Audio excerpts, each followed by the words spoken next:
Alright, what's up guys? Welcome to our tutorial for the month of July. In this one, we're going to be doing something a little bit different. Today we're going to be trying out a Paintover tutorial. Basically, you guys submit your work and I take a look through them and I pick out some pieces that I think best represent some very common mistakes. And in this video, we're going to be going over some of those mistakes. We're going to be showing you guys actual ways that you can use to improve your work. So hopefully this will be a little bit more relatable to you guys than, if I were just giving you a lesson. And I think a tutorial like this is also going to help us cover a wider range of topics. Okay, so you can take some of these lessons, learn from other people, and kind of put it into your own work. Now, if your work didn't get selected, or if it did get selected, it doesn't mean your work is bad or if it's good. Okay, these are just examples that I think best showcase the things that I want to talk about. And I've broken it down to beginner, intermediate, and advanced tier. But those tiers are not referring to the artworks themselves. They're more so referring to the concepts that I want to talk about. Okay, so just getting that out of the way. But with all that being said, let's get right into it. The first tier that we're going to jump into is the beginner tier. We're going to start small and then we're going to work our way up. The beginner tier is basically going to cover mistakes that are really common, mistakes that are easy to spot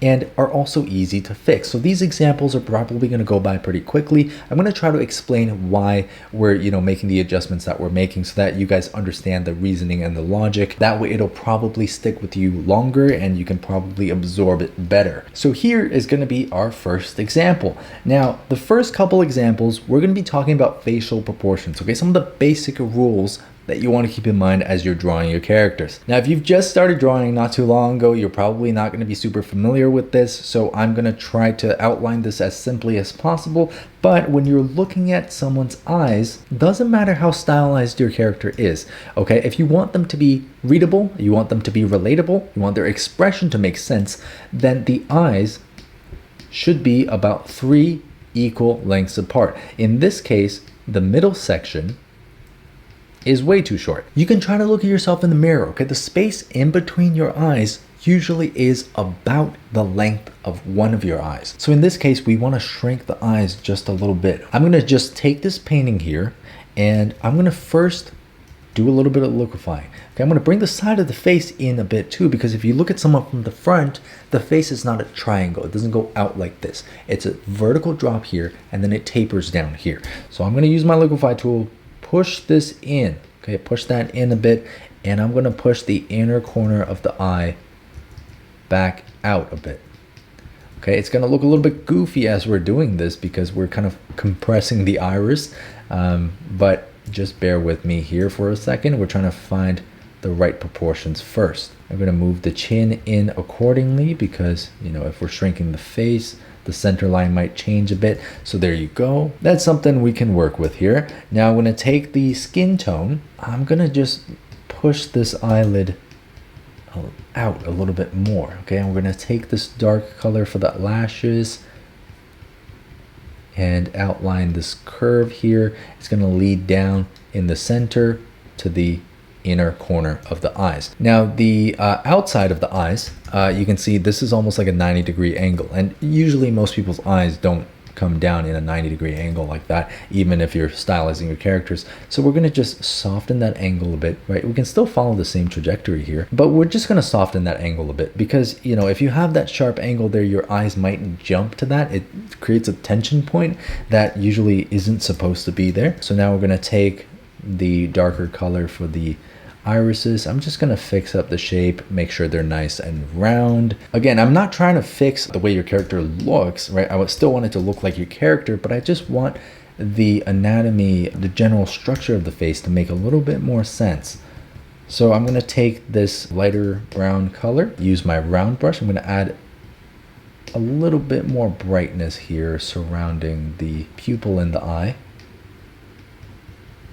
Kind of like that. Okay, I've just noticed another mistake as I was using the eyedropper here. The center of the pupil is pure black, okay? And in general, you don't want to use pure black for your rendering. You want to kind of stay away from that. So move it up a little bit, right? Don't have it so dark. Stay away from pure black when you're rendering. I'm going to just kind of refine the highlight a little bit. Okay, there we go. And the next thing that I want to talk about is the lips. So this is a very common mistake that I see where a lot of people like to outline the shape of the lips, but it makes your character's lips look very jarring on their face. And this opening of the mouth. You see how this line extends all the way out here? Usually we don't want to see that, okay? Because you look at a normal person's mouth, it doesn't extend past their lips. So I'm going to take this skin tone and I'm just going to cover up those lines there. You can still make her look like she's smiling, but instead what we're going to do is we're going to use a nice dark red color and just bring this corner up a little bit, right? You want to make her look like she's smiling, just bring that corner up a little bit. You can see that subtle change here makes a big difference, right? And I'm going to take the skin tone and just erase away some of these dark lines. You can see now that looks a lot better, right? And I'll just take a bit of a darker color here, refine the silhouette of her facial structure, you know, just make sure everything looks in order. And another thing that I think I want to do is kind of bump up the size of her cranium, because if you look at her skull here, right, there are the eye sockets, and look how big this top section is, right? It's like a round, big mound on top of your head. So I'm going to use the liquefy tool. I'm going to bump this cranium up a bit, just so that, you know, her big facial features kind of look in proportion with the shape of her head. Just bumping it up a little bit like that. All right, that's pretty good. Now I'm going to merge that layer down. So now you can see the before and the after. You see the character kind of still looks the same, right? We haven't changed her face too much. She still has that very short nose ridge, kind of like the same shape for the lips, but we had to change the eyes because they were way too close together. The center of the face was way too cluttered. Okay, so that's something to keep in mind, the horizontal distance between your eyes. That brings us to our next topic, which is going to be about vertical distance. So in this piece, the main problem here that you're going to see is, see, the forehead, the nose, and the chin should be about 3 equal lengths apart. In some cases, you're going to get forehead, nose, and chin. This is mostly in like very exaggerated Disney styles. But in this case, you're going to need huge eyes for your character to fill up that empty space. And in this drawing, you don't have huge eyes. So this looks like you're more so trying to go for a semi-realistic drawing style, which means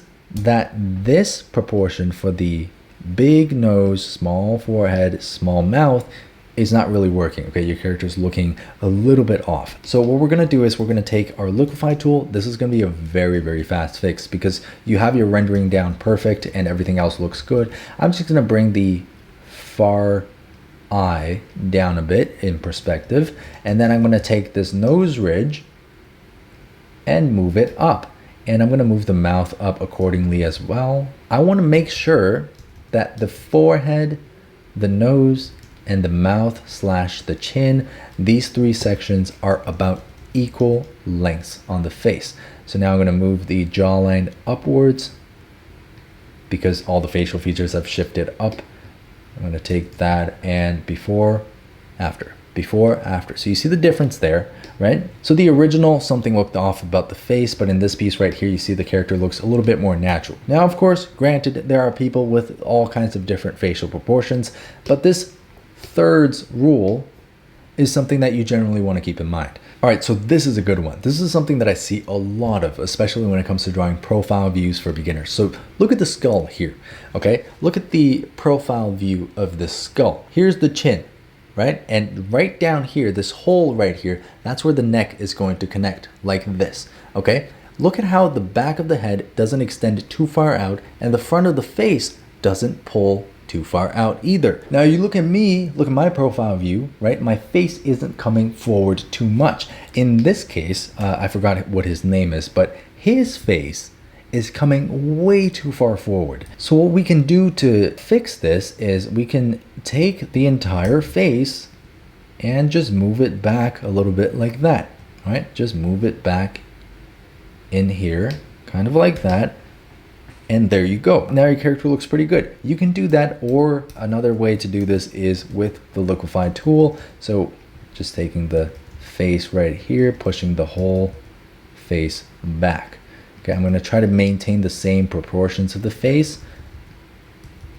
Move the neck forward a bit, pushing the front of the face back. Again, think about that skull, right? Think about that profile view. Your face shouldn't be falling forward from the center of your skull. So I know you're able to do this because your Captain Levi looks fantastic, right? Look at the neck, the center line, and then the face versus the back of the head. I think everything looks good there.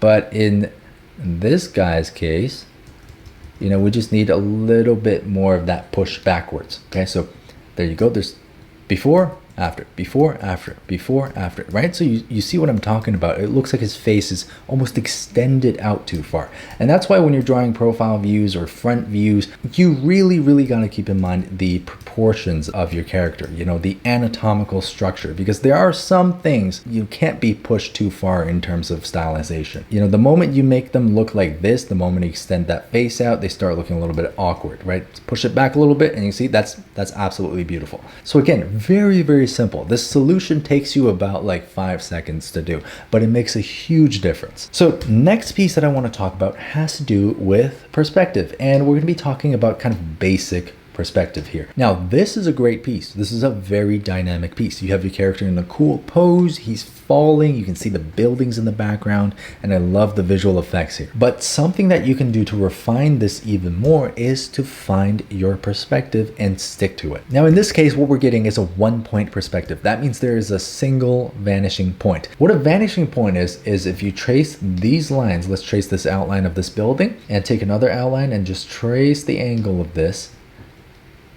point right here, that's where these perspective lines meet. That's going to be your vanishing point. So according to this, all of your other perspective lines should be vanishing at this point. So now I'm going to take this point right here and drag it out here. And that's where you start to see a bit of discrepancy, right? So this perspective line is not aligned. It's not parallel with the vanishing point. So the building is going to look a little bit wonky, right? Now I'm going to take this point, drag it out here. You can see this one's also a little bit misaligned, but just a little bit. And then we're going to come over on this side. This building looks pretty good, but dragging that line out, you see there's another discrepancy in the vanishing point, right? And I'm not sure if this is the top of a building or if it's the side of a building, but if that's the side of a building, dragging our line out from the vanishing point, it should be something like this, right? Your building should look like this. All the buildings are going to be basically reversed when you go up there. All right, so all the buildings should look something like that. You know, I'm not going to paint over this and fix all of your buildings because I don't have access to the layers and it's probably going to mess up your character, but this is a simple enough concept to understand, right? It's just one single vanishing point and you want to make sure everything is going towards that, right? You don't want anything to deviate from these lines. So this building is creating its own vanishing point up there, and this building here is also creating another vanishing point. You don't want to have more than that unless you're doing some kind of 2-point perspective, but in this case this is a 1-point perspective, so you want to make sure all your lines are going in that direction. Okay, this is a good way to check your work to make sure it's correct, and that right there is a perspective fundamental that you should absolutely know if you want to draw environments. Now, next piece, this one we're going to be talking a little bit more about rendering. So in this case, you know, we're getting a nice little portrait, and the darkest part on this portrait are the glasses. Okay, the glasses, they're almost pure black. Again, we don't want to use pure black in our drawings. Okay, and also the choker here, it's pretty dark. I think that's a good level of dark.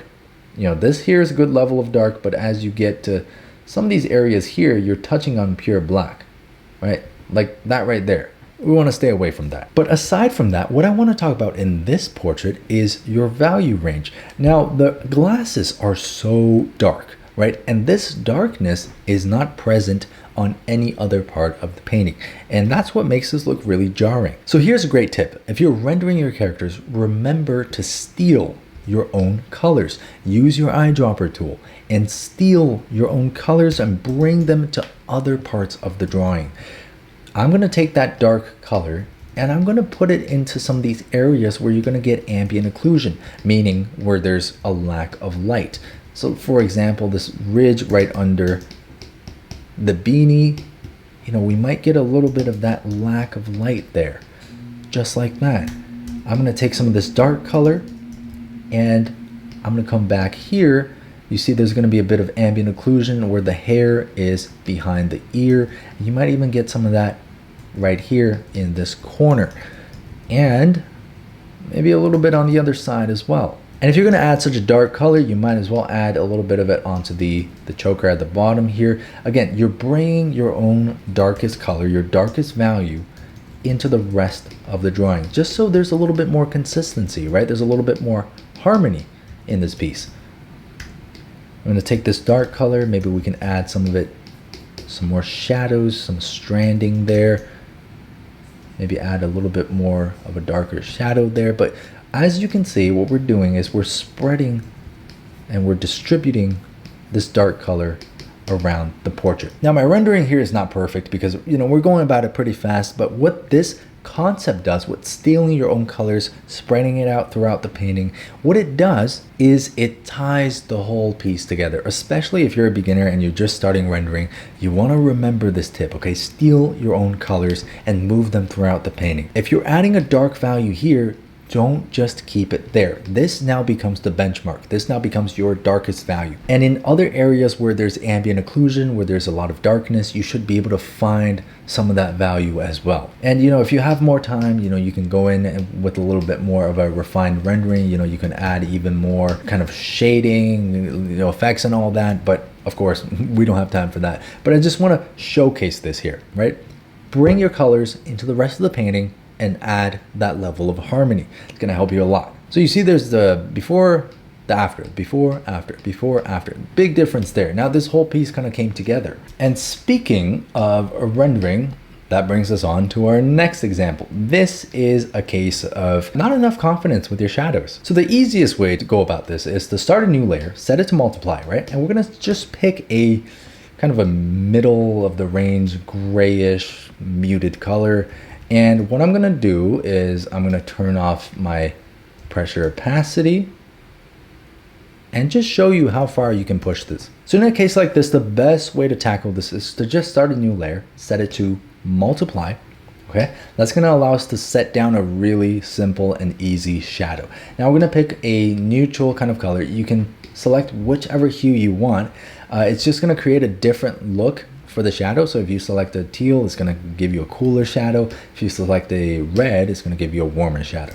I'm just going to go with a basic kind of orangish gray. And what I'm going to do is I'm going to take my round brush and just brush this all onto the sections where the light is not going to reach. Just like that. So we're just applying a layer of simple shadows right there. A little bit more maybe on this side. Maybe we can get some cast shadow from the hair right there. That looks pretty good to me. So now I'm going to erase away some of the edges that I don't want. I'm going to erase away right there, a little bit right there. Erase away a little bit of this chin shape. And get some of this. I'm going to come here and just erase away some of these shadows, just refine it a little bit more. You can see it's starting to look pretty good, refining the shadows. And of course, I'm going to get this little area where the light does actually touch. Now I'm going to take this shadow and bring it underneath the brow ridge right there. And of course, you can take your blender smudge tool and soften some of these areas up. Okay, so just soften that up a bit, soften this up a bit, and look at the difference that makes, right? It's such a simple multiply layer, but before, after. The thing is, you already have the shadows in place, right? You have all the right shadows in the right spots. Look at this. You have the cast shadow here. You have the shadow on the nose ridge. You have it in the right spots. So all you gotta do is bring out that punchiness a little bit, right? Make that shadow pop. Create that contrast between the light and the dark. This is something I see absolutely all the time, and I saw a lot of examples that exhibited this, but I thought this portrait would probably be the easiest one to demonstrate it in. Again, one simple layer, one color, and look at the difference that makes to your drawing. You instantly go from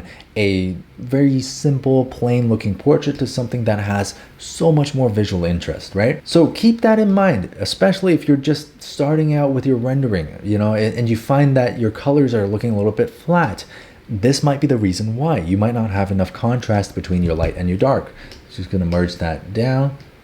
And there you go, the before and the after. And that's it for some of the more basic, more fundamental, more beginner-friendly tips and topics. Hopefully that was a good amount of information for you guys, and hopefully you enjoyed seeing the demonstrations and just how big of a difference it can actually make. Now we're gonna actually jump into an intermediate level. So this is gonna be a little bit above. It's gonna get a little bit more complex, but this section should be really useful for both beginner and advanced artists. All right, so here is our first piece. Now, what we're gonna be talking about are some anatomy tips, okay? So the number one thing that jumps out at me here is the torso. It seems like her spine's been elongated, just a little bit too much. There are a few important proportion themes to keep in mind here, okay? So the head on this character is a little bit too small. If you look at an image of a skeleton, a human skeleton, the head is actually quite large, especially for women who tend to have narrower shoulders than men in general. Their head's gonna appear a little bit larger. So in this case, I would just bump the size of this head up just a tiny bit, right? Not too much, but just a little bit. That I think fixes some of the proportional issues where the previous head was a little bit too small.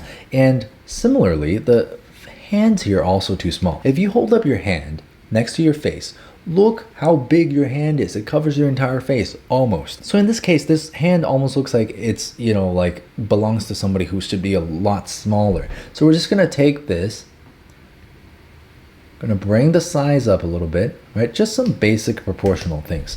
I'm gonna take this other hand and just gonna bring the size up a little bit. Of course, you wanna make sure the hands are matching each other in size. And I'm just gonna kind of refine that. Okay, that looks pretty good. Now what we got to focus on is the torso. So something's really not working for me in the torso here. When you're looking at a character who's in any kind of pose, there are a couple things that you want to look out for. So number one is the angle of the spine, right? So her spine, her neck comes down this way, her spine comes out this way, and it's going to bend it this way. Now, a spine itself is not going to be that long.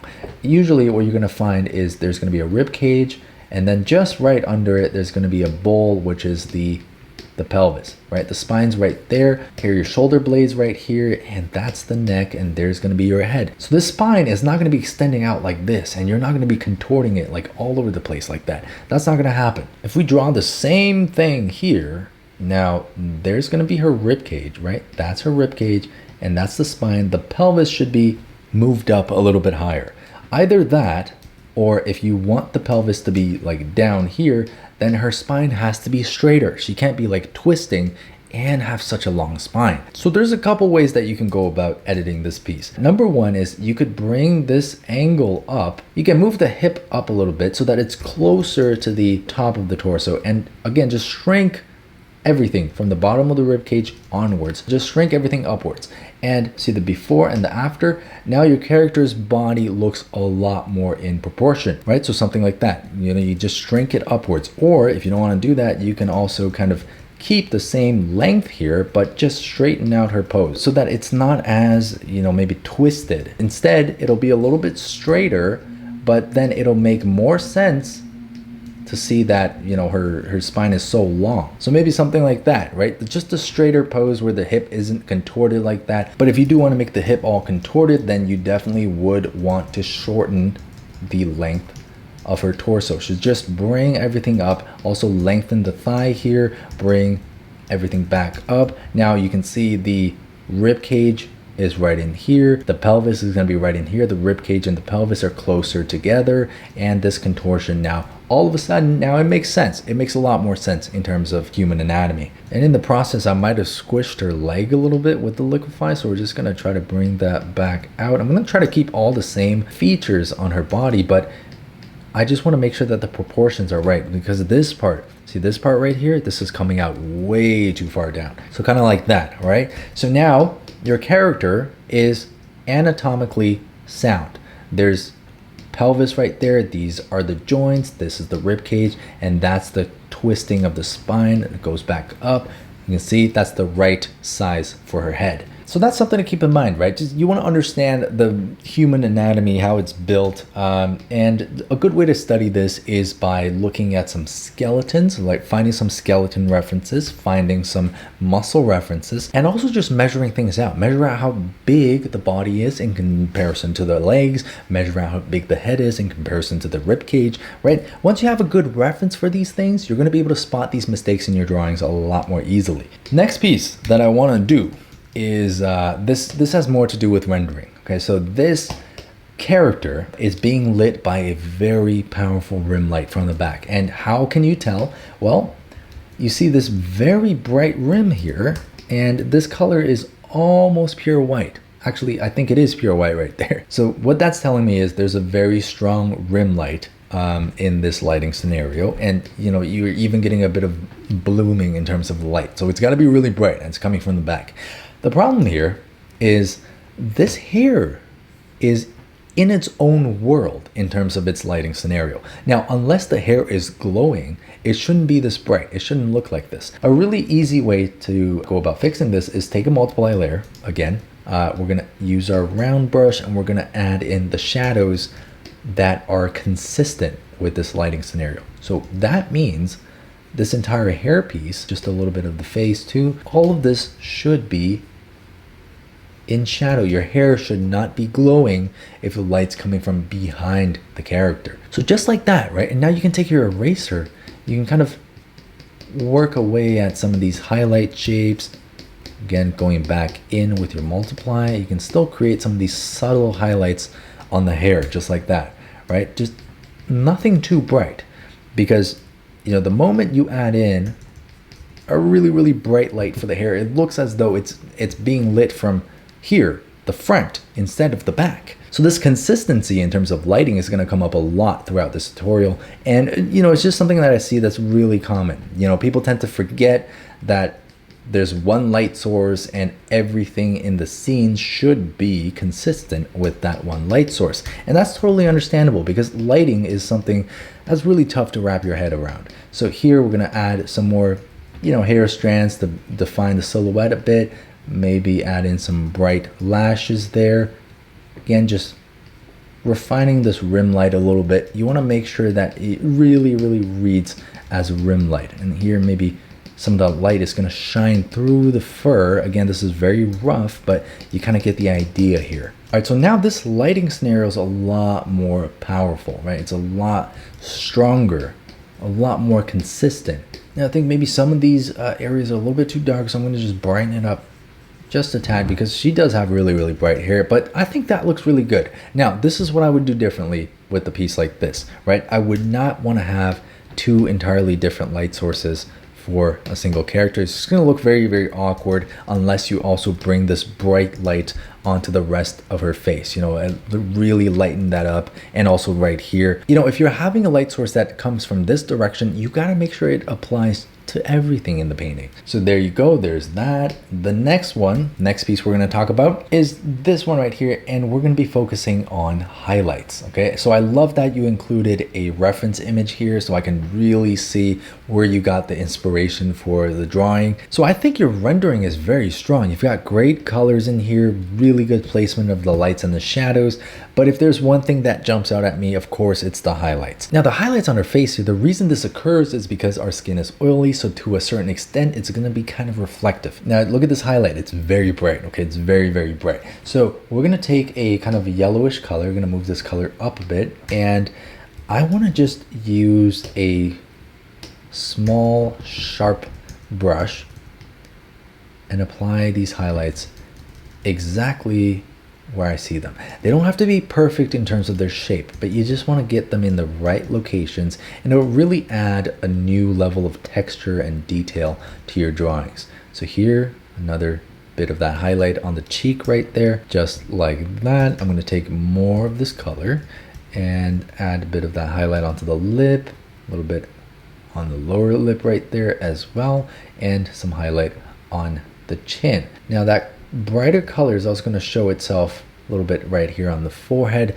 though not as strongly. And as you come down here to the shoulder, you're also going to get a little bit of the highlight. Now it's going to probably look a little bit too sharp. She's going to look almost like wet, but we're gonna use our blending brush and just kind of soften some of these edges up, right? So I like to keep some hard edges and soften some of the other edges. It's kind of like this, soften that up, and there you go. Now look at the difference here. So it's a very small adjustments, but you all of a sudden you go from a piece that's a little bit more flat, a little bit more matted, to something that has a lot more texture. And according to the reference, you can also see this bright highlight on the hair. And usually how I like to add that is with a round brush. So we're gonna take a round brush, we're gonna just place the highlights down where we see them, kind of like that and like that. Don't worry too much about the way it looks right now. And I'm gonna take the original color and just kind of cut back into it, right? This technique of reduction.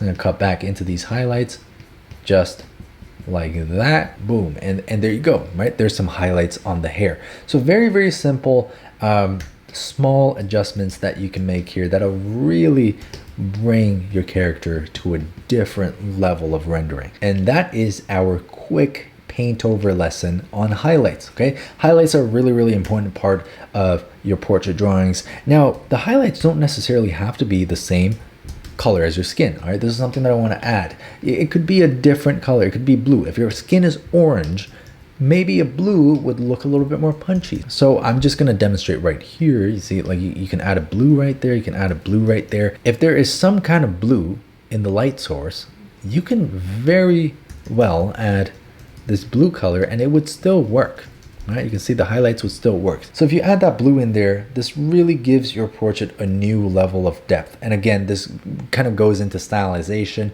Obviously in the original portrait, you don't see that blue, but the moment you add it in, you kind of give the colors a different feel. And again, that's just personal choice, personal style preferences. Me, usually I like to add a little bit of blue just because I like the interesting interplay between the different colors. All right, so this one's interesting. This is not a style that I usually do, but this does involve line art, and I think overall your stylization on your character looks great. This is a fantastic, really good shape language here as well. There are just a couple of things that I think would make this even stronger, and that is if we can eliminate some of these overlapping kind of lines that are supposed to be describing a single line. So this is the bottom edge of the hat, but there's like 1, 2, 3, 4 like different lines that are describing it. Right here for this one as well, you can see 1, 2, 3, 4, like it's just a little bit much, right? You don't have to do all that, and you can still make your painting just as strong. So I'm going to just do a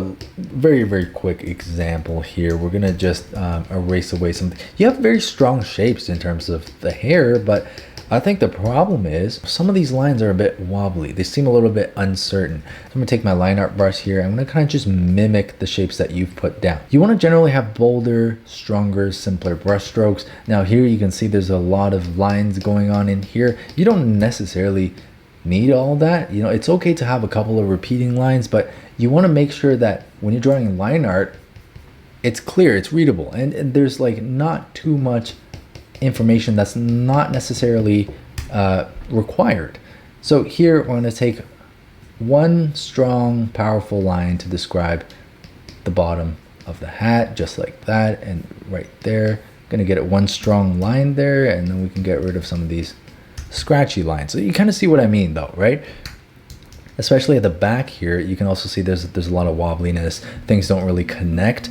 If you want to make it a little bit stronger, you can kind of focus on the shapes more and just be a little bit more, straightforward, a little bit more confident with the way you draw your lines.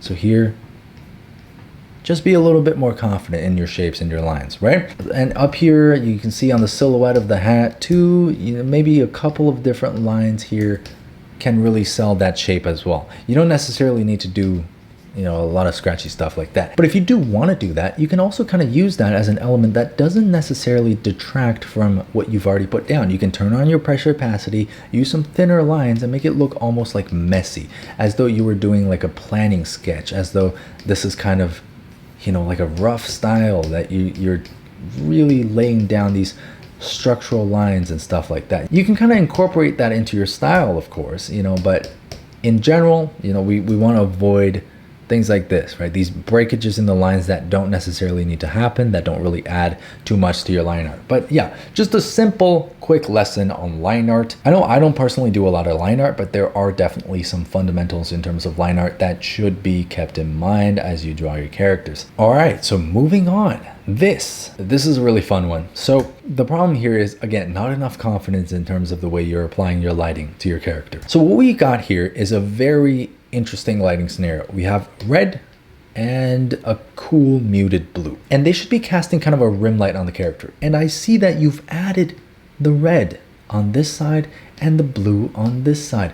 But there's one problem, and that is they are just not strong enough. I need you to push this even more. So what I like to do is, first thing, I'm gonna add a multiply layer, and I wanna just bring this entire character into shadow. Reason for this is because the lighting here kind of calls for a darker main direct light on our character. We want the rim light on both sides of the character's face to be relatively bright in comparison to the main lighting on the character's front side. So you can see, there you go, the character's a little bit darker now. I'm gonna erase away a little bit of this just so you can see her face a little bit better.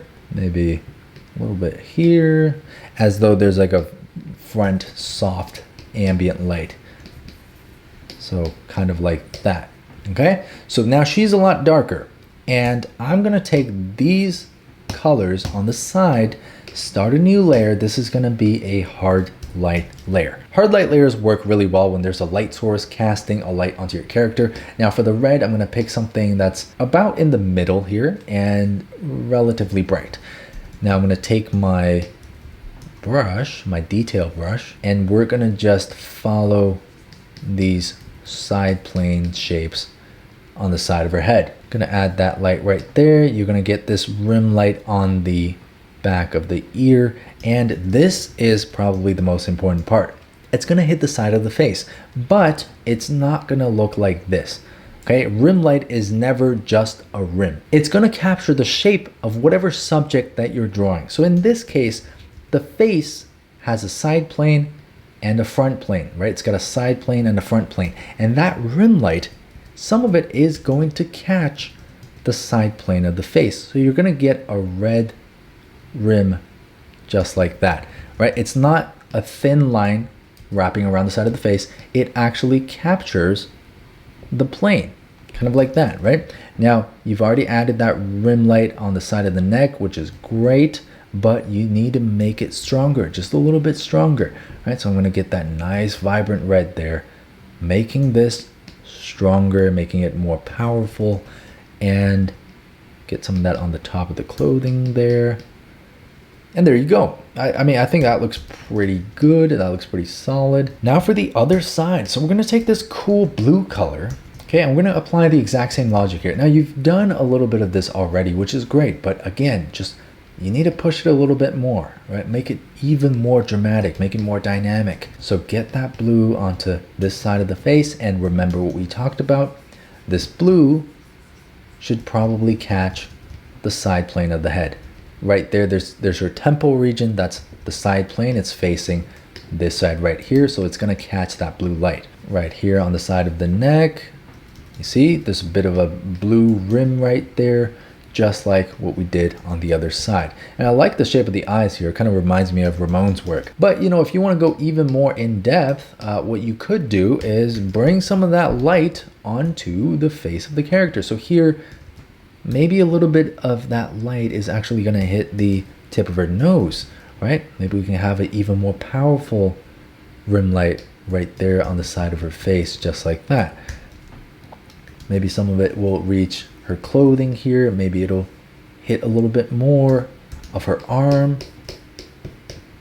Again, you just got to be confident, right? Just got to be confident. Make sure the light that you're putting down is strong enough. Make sure it reflects what you see in the environment. Now here, I want to show you guys the reason that we added this multiply layer to darken the lighting scenario here. And that's because if I turn this off, you see that rim light now is very not convincing, right? It doesn't look like a rim light. It looks like someone just colored it in red and blue. But the moment you add in the shadow, it's like, oh, now you can kind of get a sense of this being the lighter portion, this being the darker portion, and then right here, there's a strong red light coming from the other side. So now I'm going to take that, merge it down, merge this layer down, and there you go. There's a before and after, and the rim lighting looks so much more pronounced, and it gives the painting a much more dynamic look. So keep this in mind as you go forward. Make sure that your character matches the environment they're in. Make sure your rim light captures the surfaces on the subject. And in keeping with the theme of lighting, here's another lighting piece. We're going to make some really simple fixes to this one. Now, the one thing that's missing for me here is hard edges. So we're going to use a brush that allows us to create a hard edge like this.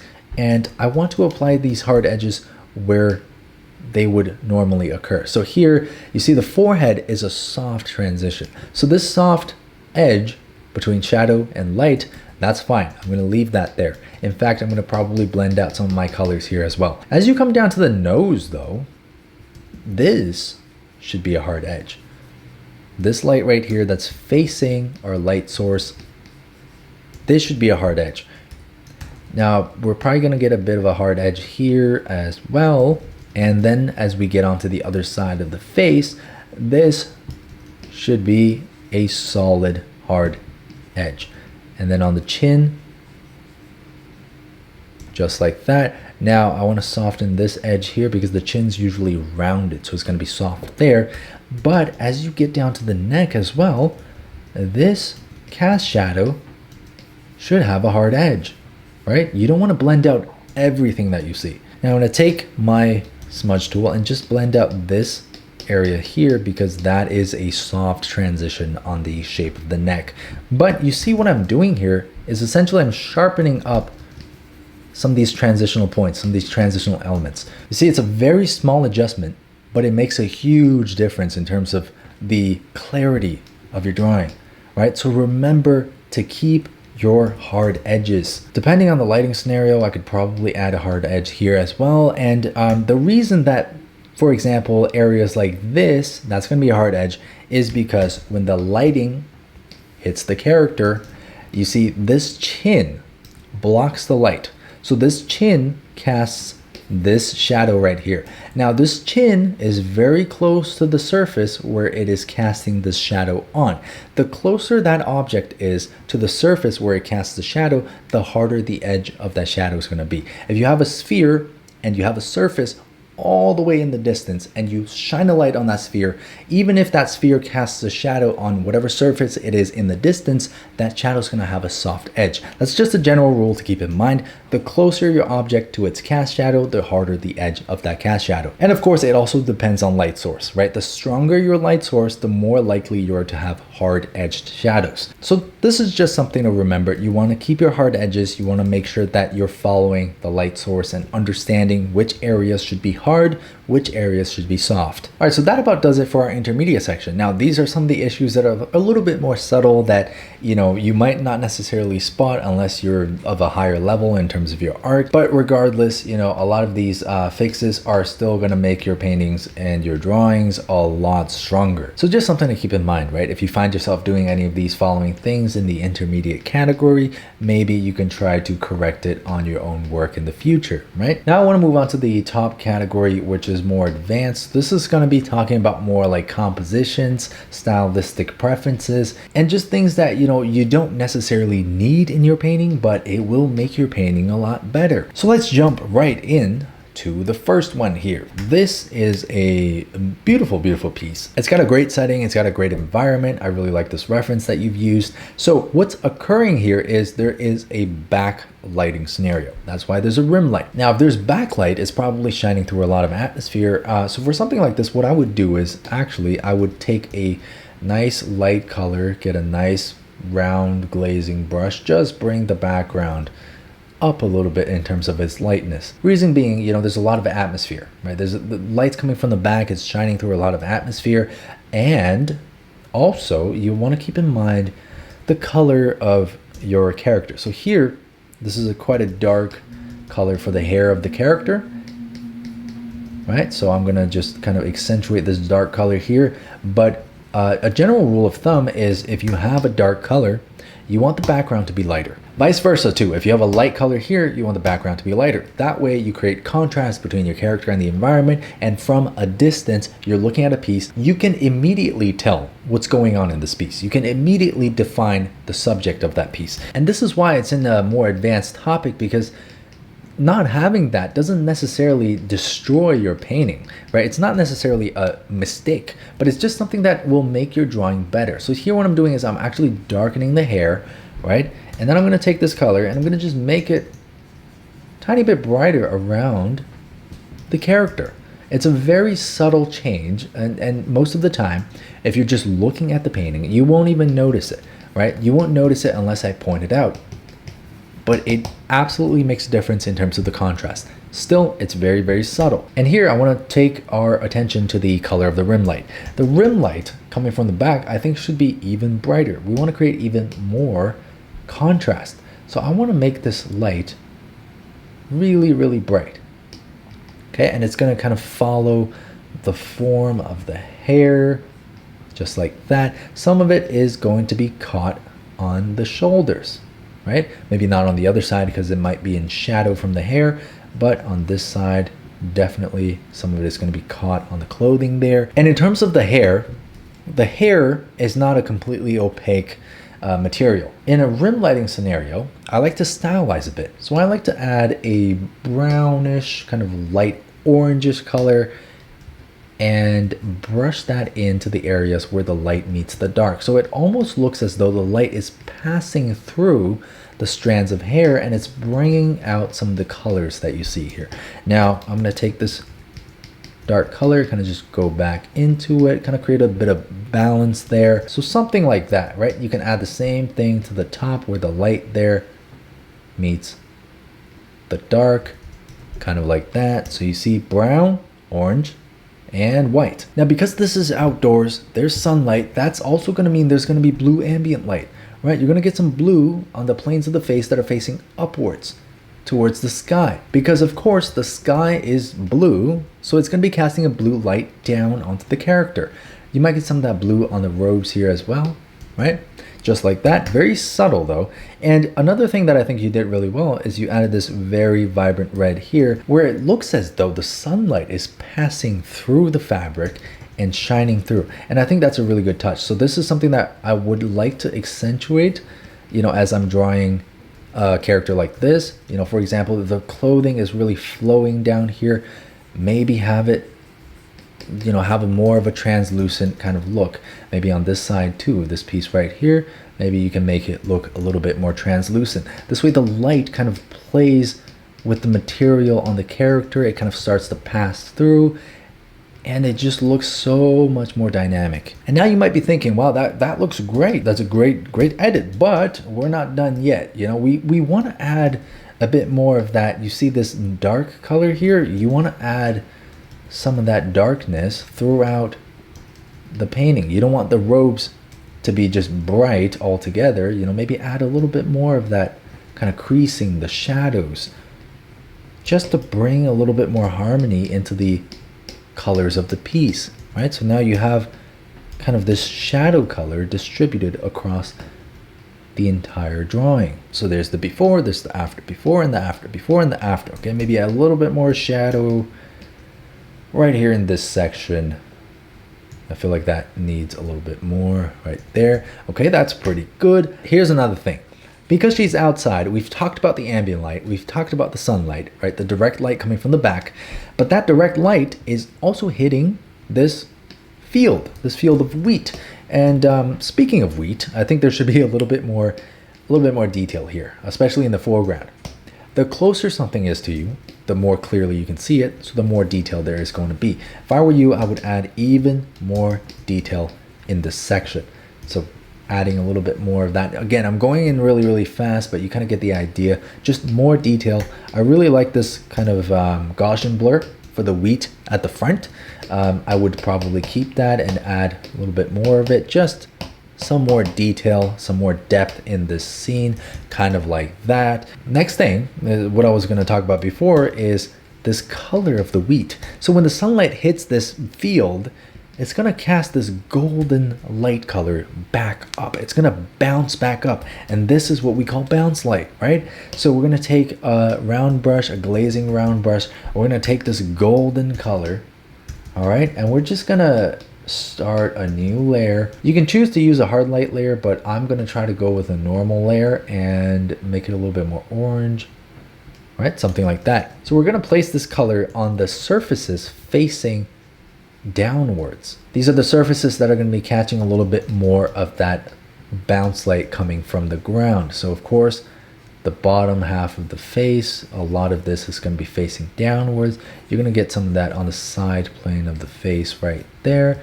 The chin, just like that. And probably a little bit more on the neck, again, because it's facing downwards, right? So we can get more of that there. Now we're going to come down a bit and we're going to add a little bit more of this orange light onto the robes, onto the clothing, especially closer to the ground. You might see a little bit more of it. Again, not too much, so we're going to just erase away some of this. Make it look nice and faded and kind of blended into the costume of your character. You can get it nice and saturated. Just like that, you know, you might get some of this. So now I'm not focusing much on the, facial proportion and structure of your character, but I'm just focusing on the rendering here. Now, if we take these two layers, I'm gonna just merge that down. Look at the difference that makes, right? So the atmospheric depth of the background, it's a little bit brighter. It creates more contrast with your character. You're getting that blue ambient light. You're getting a strong rim light, and you're getting that bounce light coming from the grass field at the bottom here. Right, so this really changes the dynamic nature of this entire drawing. Actually, if you're watching this video, the person who posted this piece, if you have the original reference for this drawing, could you please send it in the Discord? I would like to take a shot at it. I think this is a really, really cool piece. But yeah, send it in the Discord, okay? Let me know. Make sure you @ me in the Discord, send it, and I'm gonna see if I can make something from this reference. All right, so there was our first piece, looking fantastic. This is our second piece. Now you're probably wondering, the rendering looks great here. What are we going to change? Well, we're not necessarily going to change the rendering, but instead I want to use this as an opportunity to talk a little bit about stylization. So this is obviously based on a fantastic reference. I can tell you've really studied the folding of the clothing here really, really well. Now, for me, I usually like to stylize my characters, and I base a lot of it on traditional Disney animation as well as anime proportions. So a couple themes are going to come up when we talk about stylizing your characters. Number one is I actually want to bring her cranium down a bit because I think this hair is sticking out too much and it's bugging me.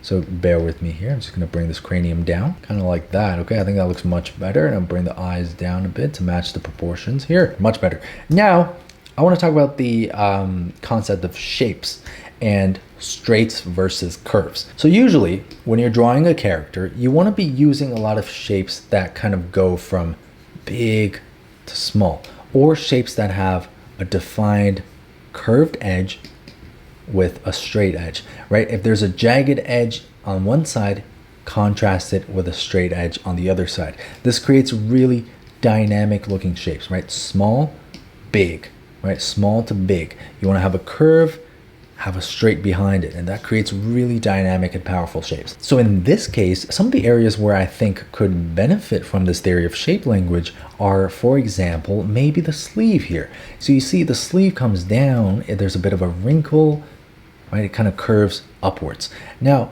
what if you took this bottom sleeve and you made it more defined? So now you have a bigger opening here and a smaller opening right there, right? So that makes the shape a little bit more dynamic. And another area is, for example, maybe the skirt, right? You can have a bit more wrinkling here, and as this shape opens up, maybe instead of this kind of angular and jagged edge here, maybe you can have this be a little bit more straight, a little bit more rounded, right? So there's a bit of a contrast between the jagged and the straight. Now I'm going to move on to the legs. So the way you've drawn the legs, I think, is fine, but what if we follow the structure of the muscles and we make the front a straight and make the back of the calf a curve? What if we do something like this? Now the shape for the leg looks so much more dynamic if you were to incorporate that into your shape language. Now you can also do the same for this side, right? Maybe a little bit more of a curve on the top and a straight on the bottom. So these are some of the things that you can do, and I'm just gonna come in here really quick and see if we can add some of these touches into the painting. So the first thing I want to do is I'm going to just accentuate this kind of jagged edge up top like this. You know, we're going to make it a little bit more graphic looking, get some more jaggedness right there. And then I'm going to come down here and I'm going to add a really nice powerful stretch in this fabric and create that sharp straight edge at the bottom. So taking this dark color, we're just going to sharpen this bottom edge up a bit,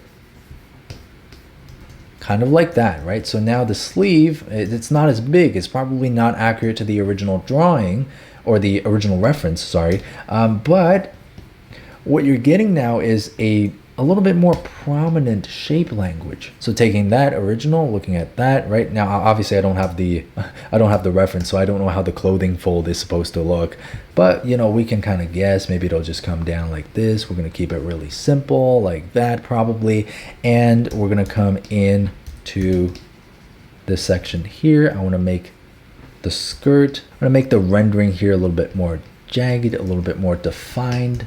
So you see now there's that point of tension, right, dragging outwards, and I want to take this edge and just soften it, right? We don't need that angle on her butt. I don't think we need that. To show that she is sitting down, you can add a darker edge right there, maybe have a little bit of the fur kind of come up into the shadow, something like that. And of course, as we move on to the leg, like what we said before, we can have a straight with a curve and then have a curve with a straight, right? So this, it's a pretty big change, you know, and I'm not trying to change like the body type of your character or anything, but I think this is it's a stylization choice that makes your character more fluid looking. It makes your character look more dynamic. Now, I'm really exaggerating here, but I want you guys to be able to see this kind of shape language in action, because if you look at traditional, you know, Disney animation, you're gonna see a lot of great artists like Glenn Keane. They work with this kind of, you know, straight and curve kind of philosophy. Do a straight right there at the bottom, a straight followed with a curve at the top. Now here we can do the same thing for the other leg, right? Just a curve on the back and a straight for the front. Of course, you can make this a little bit more refined than I am. You know, I'm just using the line art to kind of show you guys the shape that I'm intending to put there, but that's kind of what I'm talking about with shape language, right? This is more into the realm of stylization. This is after you've mastered basically everything else. Like you see here, you know, you can start to play around with the way you use your curves and your straights on your characters, you know, the way you play with big and small on your shapes. So this piece right here is interesting. Now, a couple things that I want to get out of the way first. Number one is it's too soft. It's too like bloomy. The light doesn't look solid, okay? So we need to add maybe some hard edges here. That's the first thing I'm going to do. I'm just going to add in some hard edges based on where the light source is coming from, kind of like that. Okay, we're going to add a hard edge on the tip of the nose, and I'm going to add some hard edge on that side of the face right there. Okay, we need to have our hard edges. You got to remember this. Okay, you can't just do an entire piece with an airbrush. It's going to make your character look really out of focus. It's going to make your rendering look not as sufficient, not as solid. Same thing we're going to do for the hair here. There's no reason that this should all be blended out, right? It's okay to have a strong and powerful hard edge where the hair meets the light. So something like that, right? I'm gonna take a little bit of a darker color, give it some more detail, maybe a little bit more stylistic touch. We're gonna get some of that light onto her clothing as well. Okay, so just like that, you're getting some hard edges here and there. Now, another thing that really stands out to me in this piece that I wanna talk about is the composition. So this is a pretty classic composition, right? The character's in the middle with the background. But the thing that you gotta keep in mind when you're drawing characters against backgrounds is if the character is dark, you want the background to be lighter. Vice versa. If the character is really light, you want the background to be darker. In this case, the dark shadow of the hair is almost exactly the same as the dark shadow of the background. So things kind of start to blend into each other. Now I want to show you guys a couple different ways that you can go about this. And number one is to lighten the background. Okay, this is very simple. So we're just going to take a glazing round brush. And if you have access to the layers in the background, you can just kind of bump up the lightness on the background. But I'm just gonna bring the lightness up here, more so on this side, because this is the side where her body is in shadow. So we need more contrast there, maybe a little bit down here as well. And then you can take this silhouette and really just strengthen it, right? Make it more visible, make it more apparent. You can add even more lightness here, maybe add one of these, kind of blooming effects in the back like that, and just blend it out, soften it up. Make it look like it's something way off in the distance. And now you see there's a lot of contrast, right? Standing from afar, you're gonna be able to pick out this subject from the background. This is one way to do it. There is another way to do this, and this is probably my preferred way in this specific scenario. Now what I'm gonna do is I'm actually gonna darken this background overall. So I'm gonna decrease the strength of this light. Okay, I'm gonna take some of that strength away, and I'm gonna instead apply a rim light onto this character. So I'm gonna take this kind of muted background color, use a nice sharp brush, and what we're gonna do is we're gonna apply rim light onto the areas that are gonna be catching a light source coming from the back. So just like that, right? There's a bit of rim light on the hair, kind of like that. There's gonna be rim light on the edge of the ear, kind of like that. And there's gonna be rim light coming down here on the hair, maybe a little bit on this strand as well. And some of it will probably hit the side of the face right here. I'm gonna erase away some of these lines and soften this up, just like that. Maybe a little bit more up top. Okay, erase away, soften that up. That looks pretty good. Now, a little bit more onto the hair there. So now you can see without the rim light, the character just blends into the background. But with it, she stands out, right? This is one of the main reasons people use rim light in, whether it be movie scenes or whether it be drawings or, animations, because it brings the character out of the background and it really adds a feeling of like dramaticness. Now, if the rim light was coming from the back here, I think some of it would also reach the arm, some of it might reach the lower back and this back arm as well. So that's another way that you could do it, using rim light. Again, you just want to remember that if your character is dark, you don't want your character to fade into the background, okay? You always want to think of ways to make your subject pop. So this is without the edit, that's with the edit. Without with, right? That's a big difference. You see how the subject just jumps out of the background there? Now for this piece, it's going to be a very similar process to the first one that we did before to this one. There's nothing wrong with the rendering here at all. In fact, it looks great, but I think there could be even more, punch to the colors here. So I'm going to take this bright golden color for the beach. Now, if the sun is hitting the sand, it's going to be bright. It's going to be very bright. It's going to really cast a lot of light back up. And that's where bounce light comes in. So we're going to have to brighten the sand up a bit, get it nice and warm, just like that. And this is going to cast a lot of bounce light. So on all the surfaces facing downwards on this character, we're going to start a hard light layer, and on these surfaces, we're going to get a nice warm orange. Okay, now this is not going to look like much when you first start to apply it, but once you're finished with it, you're going to realize that it changes the feeling of the lighting and the dynamic of the color entirely. So here, right, planes that are facing more so downwards, and again following, the planes of the face, getting that general idea down for the cheeks right there, and get some of that orange in there.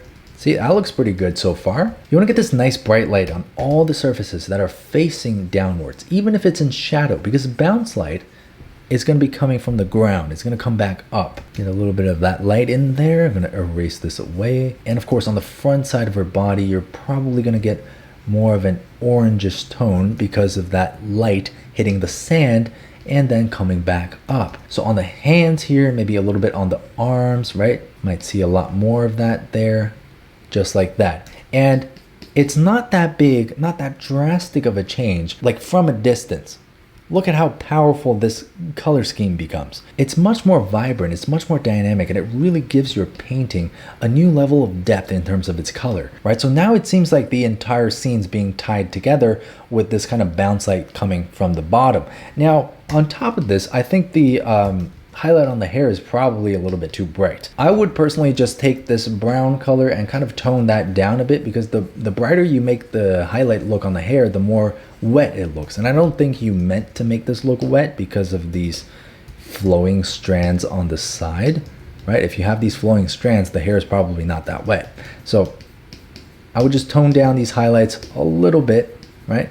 Not so bright, but still, I think your placement for these highlights are great. They look fantastic. Just tone it down a bit, but tone up, you know, some of the contrast on these bottom facing planes on the face here, right? Just so that it looks like she's really catching that bounce light coming from the beach. All right, so that's just understanding how the environment interacts with the character. So that's the before, that's the after, a lot more punch to the lighting here. And now last but not least, okay, this piece. Now, again, I want to talk a little bit about composition, framing your characters, and, you know, using your colors to kind of tell a story. So this piece looks very mysterious, right? You have this strong light source, this flame that she's holding. You have this very strong light source here. Now I'm going to just brighten this up a bit. Okay, I'm going to make it really strong. And we're going to add a layer of hard light. Now I want to make this light one of the focal points in this entire piece. I want to make this bleed onto the character. So you see, adding the hard light, really making this light look a lot more powerful. I'm going to erase some of this away on the fingers, just like that, right? So the light here looks very strong. It looks very powerful. I'm going to take this same light and I'm going to apply that onto the face of our character. So here, honestly, you know, it might come off as a little bit jarring to have to do this, you know, with such a vibrant color on your character, but do not be afraid to add bright colors onto your character in a dramatic lighting scenario like this.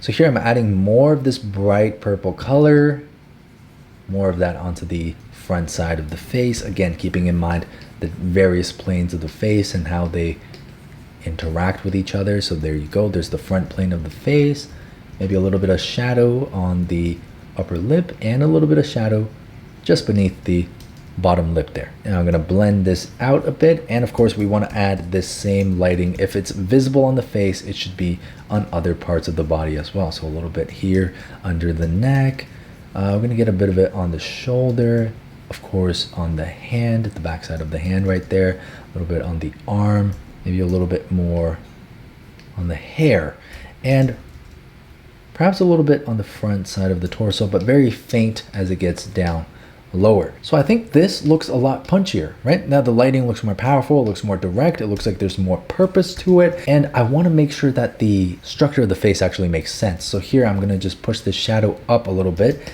add a core shadow between the light and the dark, blend this out. You want the shadow and the light to make sense, but here the main point that I'm trying to make is that you don't want to shy away from adding strong lighting. Lighting itself can often tell a story, and it can really make or break your piece. Now I think that looks pretty good. I want to add a brighter color here on the inside of the finger, you know, just so get a sense that it's really bright, it's being lit up. And on the back side of this character, you can see this is kind of blending into the background. So what I would do for a scenario like this is, again, thinking more conceptually, you want your character to start to stand out from the backdrop. So I would take a brighter, soft, muted kind of color and apply that to a rim light, right? So what we're doing here is, again, following the structure of the subject. This rim light is going to kind of follow the form of her back. So down here, you're going to get that rim light right there at the bottom, right there at the waist. And some of it is going to catch on the hair.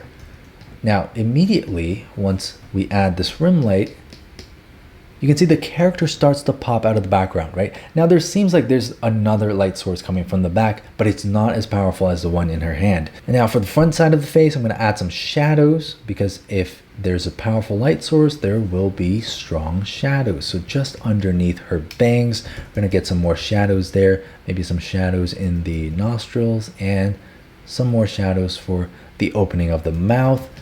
And of course, just beneath the jawline right there, get some strong shadows like that. Okay, a little bit of ambient occlusion beneath the hair, a little bit of shadows on the hands. I'm gonna just accentuate this cheek line right here for the light and the dark. Again, blend this out a bit, and you can see that, you know, this lighting scenario is really coming to life here. So just look at the before and the after, right? Great composition with the character, great focal point in the fire, but the lighting is not strong enough. The character's kind of muted. She's almost getting lost in the backdrop. But the moment you bring that saturation up, you bring that contrast up, don't be afraid to add a strong light source and add in some rim light to bring her out from the backdrop. You can see it makes a huge difference on the way your drawing looks. So again, some more stylistic and conceptual themes here, but these are very useful pieces of advice that you can take into your character drawings in the future. And there we go. We've gone through about, I don't know, like 20 pieces of your guys' work, and we've gone through some different themes. So from beginner to intermediate to advanced. So you guys have seen all of the different levels to which you can take these pieces of advice. And I really hope that this video has been helpful to you guys. Hopefully you picked up something new along the way and you found something that you can use in your own work. Even if your art isn't in this video, make sure that you are learning from everybody else, okay? Make sure you're absorbing from other people's mistakes so that you don't have to make those mistakes in order to learn from them. Anyways, with that being said, that does it for our July tutorial. I'm hoping that you guys enjoyed this. Please let me know what you guys think of this